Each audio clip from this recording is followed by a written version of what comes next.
Ninakushukuru Mungu kwa neema na baraka zako.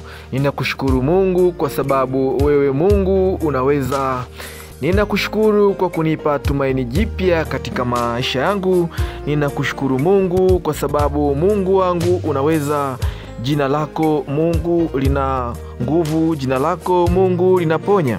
Mungu wangu nitakusifu, nitakuomba, nitakuheshimu, nitakuomba Mungu wangu, nitakushukuru. Ninajua kwamba wewe waweza, lakini wewe mtazamaji wa kipindi cha Angaza TV unapaswa kumwomba Mungu katika shida. Uamkapo, urudipo pia, piga magoti, nyanyua mikono juu, muombe Mungu akubariki kwa namna ya pekee. Mwambie Mungu nitakushukuru, mwambie Mungu unaweza, mwambie Mungu jina lako linaponya, mwambie Mungu una nguvu. Amekusaidia uamkapo, amekusaidia uendapo, amekusaidia urudipo, iwe mchana iwe usiku, barabarani. Mwambie Mungu